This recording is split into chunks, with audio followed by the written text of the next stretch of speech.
wabarakatuh. Halo anak-anak, bagaimana kabarnya hari ini? Semoga kita semua dalam keadaan sehat dan yang sakit semoga segera diberi kesembuhan. Amin. Iya, hari ini kita akan belajar mengenai bab 3, yakni tentang semua bersih, hidup jadi nyaman. Namun sebelum itu, alangkah baiknya kita berdoa terlebih dahulu. Kita berdoa bersama-sama ya. Yuk. Bismillahirrohmanirrohim. Raditu billahi robba wa bil islami dina wa bi muhammadin nabiyya wa rasulah. Rabbi zidni ilma warzuqni fahma. Amin. Alhamdulillah, semoga dengan doa tadi kita semua mendapat keberkahan dan apa yang kita pelajari hari ini bisa bermanfaat untuk kita semua. Amin. Oh iya, hari ini kita akan belajar tentang bab 3, yakni semua bersih hidup jadi nyaman.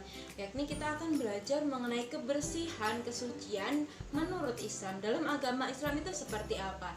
Nah, tujuan pembelajaran kita hari ini adalah yang pertama, anak-anak mampu menjelaskan pengertian dari toharoh. Yang kedua, anak-anak mampu menjelaskan, mengidentifikasi macam-macam jenis-jenis dari najis. Terus kemudian dapat menyebutkan contoh-contohnya, cara mensucikannya, kemudian dapat mengidentifikasi jenis-jenis dari hadas dan dapat menyebutkan contoh-contoh hadas dan cara mensucikannya.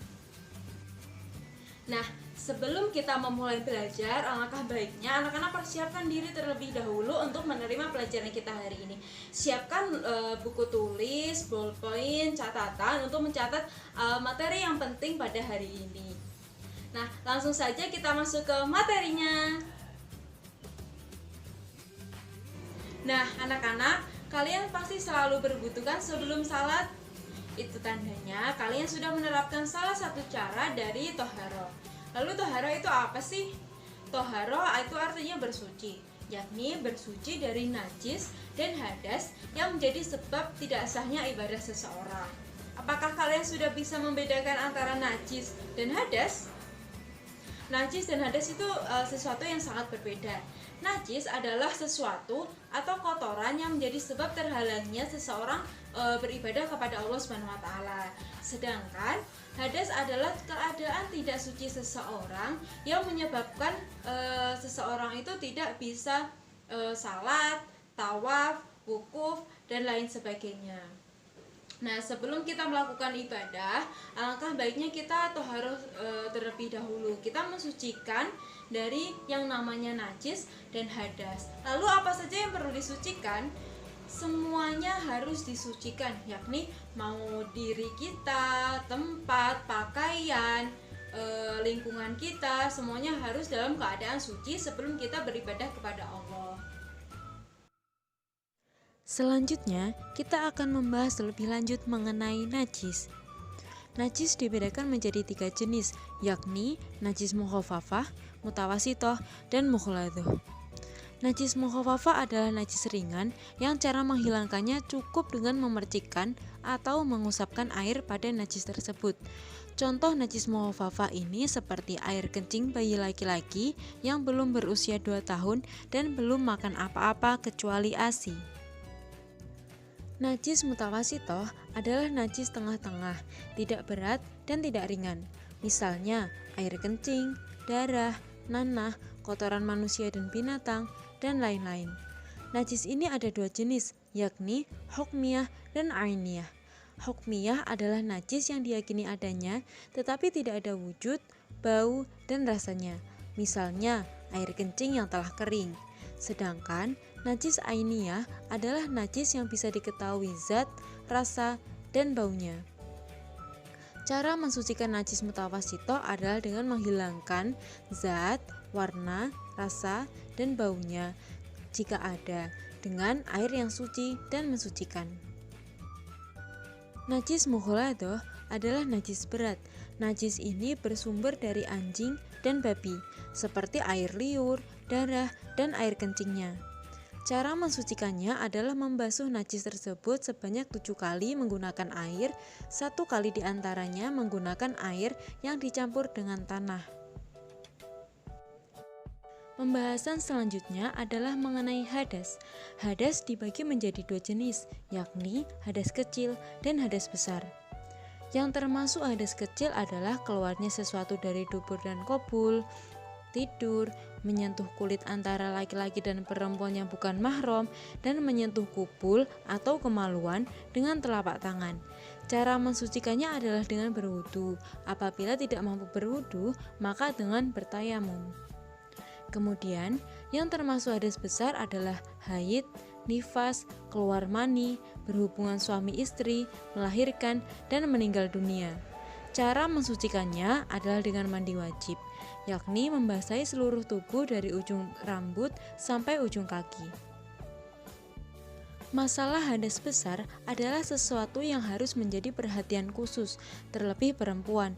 Itu karena perempuan mengalami peristiwa keluarnya darah dari rahim yang disebut haid, nifas, bahkan istihadah yang tidak dialami laki-laki. Haid adalah darah yang keluar pada perempuan saat kondisi sehat dan menjadi tanda bahwa perempuan tersebut telah balik. Biasanya dialami oleh perempuan mulai dari usia 9 tahun, namun rata-rata pada usia belasan tahun. Masa haid minimal adalah sehari semalam dan paling lama 15 hari. Nifas adalah darah yang keluar setelah perempuan melahirkan. Sedikit banyaknya darah nifas bervariasi. Ada yang hanya 1 tetes, keluar selama sehari, 2 hari, rata-rata 40 hari, dan paling lama adalah 60 hari. Seorang perempuan yang mengalami haid dan nifas tidak diperbolehkan melaksanakan ibadah seperti salat, tawaf, puasa, dan lain-lain. Istihadah adalah darah penyakit yang tidak keluar pada hari-hari haid dan nifas. Dapat dikatakan darah istihadah apabila keluarnya kurang dari masa haid, sebelum usia haid, atau setelah menopause, keluar lebih dari masa haid 15 hari, dan keluar lebih lama dari masa nifas 60 hari.